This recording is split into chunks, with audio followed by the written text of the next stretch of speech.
Perkenalkan, saya Agatha Grajia Gupita Maharani, NIM 20 2017 068.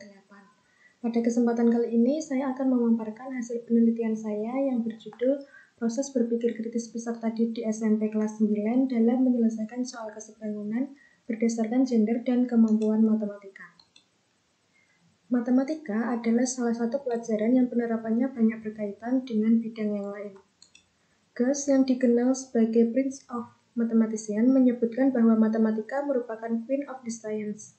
Artinya, matematika sebagai ratunya ilmu pendidikan yang berfungsi sebagai pelayan ilmu pengetahuan yang lain. Permendikbud nomor 22 tahun 2016 tentang standar proses pendidikan dasar dan menengah menyatakan matematika sebagai ilmu yang mendasari perkembangan teknologi dan berperan dalam memajukan daya pikir manusia.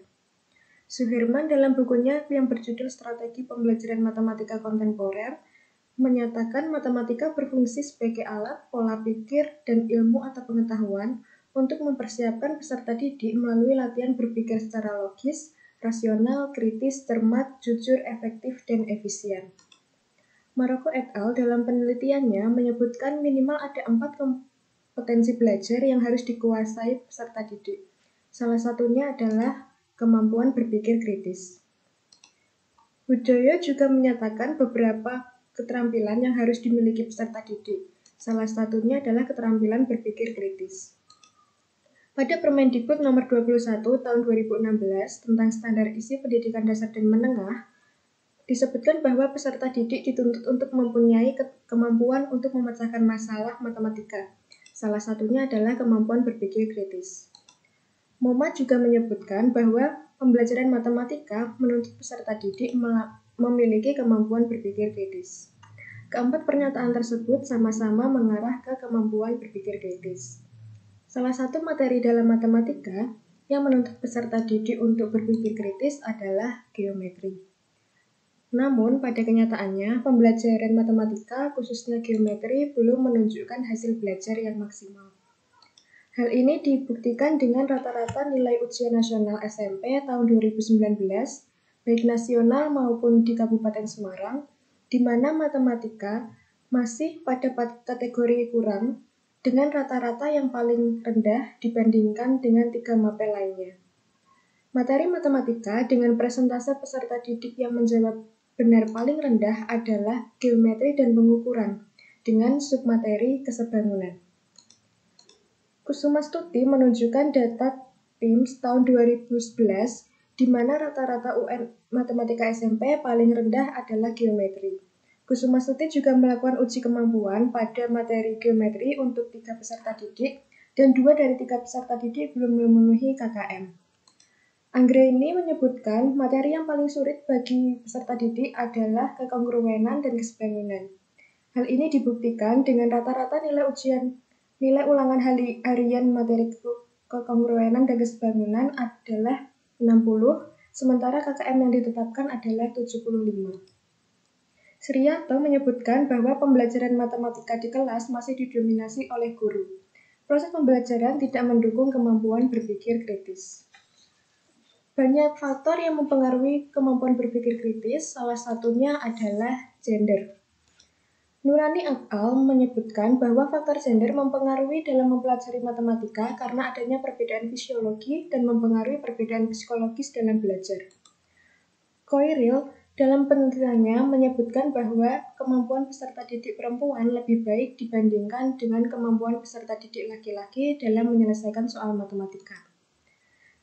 Berdasarkan latar belakang tersebut, maka tujuan penelitian ini adalah yang pertama, mengeksplorasi proses berpikir kritis peserta didik SMP pada gender laki-laki berkemampuan matematika berbeda dalam menyelesaikan soal kesebangunan, dan yang kedua, mengeksplorasi proses berpikir kritis peserta didik SMP pada gender perempuan berkemampuan matematika berbeda dalam menyelesaikan soal kesebangunan.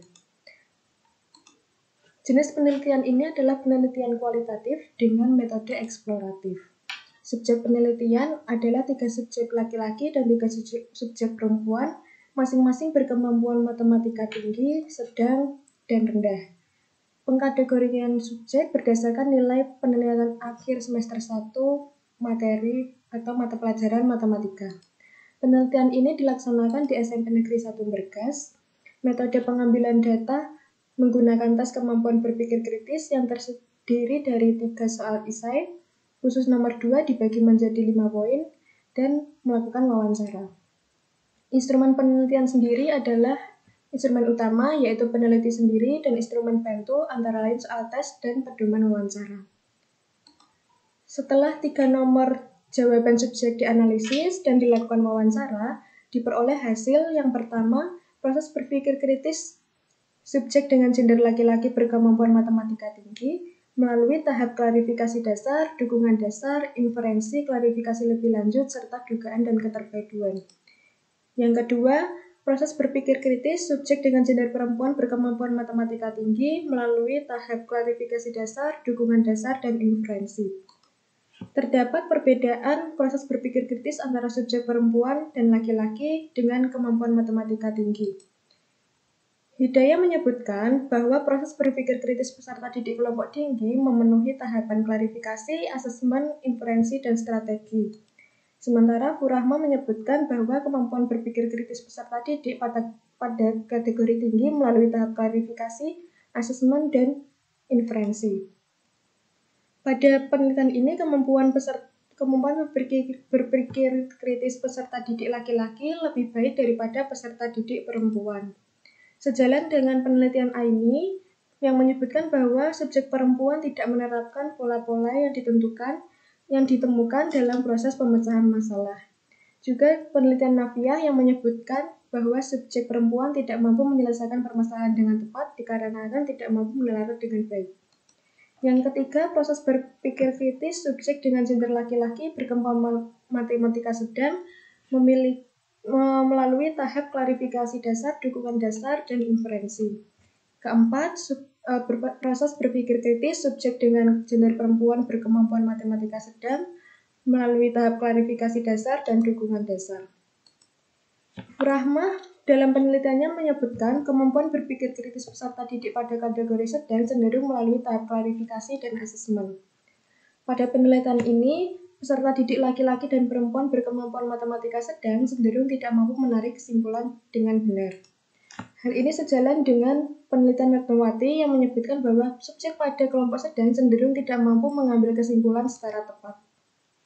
Yang kelima, proses berpikir kritis subjek dengan gender laki-laki berkemampuan matematika rendah melalui tahap klarifikasi dasar saja. Begitupun yang keenam, proses berpikir kritis dengan subjek gender perempuan berkemampuan matematika rendah juga melalui tahap klarifikasi dasar saja. Pada penelitian ini, peserta didik laki-laki dan perempuan berkemampuan matematika rendah hanya mampu melalui tahap klarifikasi dasar saja. Sejalan dengan penelitian Furahma yang menyebutkan bahwa kemampuan berpikir kritis peserta didik pada kategori rendah hanya melalui tahap klarifikasi, di mana subjek hanya menemukan apa yang diketahui dan dinanyakan dalam suatu permasalahan. Hidayah juga menyebutkan bahwa proses berpikir peserta didik kelompok rendah hanya melalui tahap klarifikasi. Subjek hanya menuliskan apa yang diketahui dan dinanyakan soal, tetapi tidak mampu menyelesaikan permasalahan yang diberikan. Berdasarkan hasil analisis dan pembahasan, proses berpikir kritis peserta didik dalam menyelesaikan soal kesebangunan ditinjau dari gender dan kemampuan matematika dapat disimpulkan sebagai berikut. 1. Proses berpikir kritis peserta didik gender laki-laki dengan kemampuan matematika tinggi dalam menyelesaikan soal kesebangunan adalah melalui tahap klarifikasi dasar, dukungan dasar, inferensi, klarifikasi lebih lanjut, serta dugaan dan keterpaduan. 2. Proses berpikir kritis peserta didik gender laki-laki dengan kemampuan matematika sedang dalam menyelesaikan soal kesebangunan adalah melalui tahap klarifikasi dasar, dukungan dasar, dan inferensi. 3. Proses berpikir kritis peserta didik gender laki-laki dengan kemampuan matematika rendah dalam menyelesaikan soal kesebangunan hanya melalui tahap klarifikasi dasar. 4. Proses berpikir kritis peserta didik perempuan dengan kemampuan matematika tinggi dalam menyelesaikan soal kesebangunan adalah melalui tahap klarifikasi dasar, dukungan dasar, dan inferensi. 5. Proses berpikir kritis peserta didik gender perempuan dengan kemampuan matematika sedang dalam menyelesaikan soal kesebangunan adalah melalui tahap klarifikasi dasar dan dukungan dasar. 6. Proses berpikir kritis peserta didik gender perempuan dengan kemampuan matematika rendah dalam menyelesaikan soal kesebangunan hanya melalui tahap klarifikasi dasar. Berikut adalah referensi yang digunakan dalam penelitian ini. Sekian presentasi dari saya. Apabila terdapat salah kata, saya mohon maaf. Terima kasih.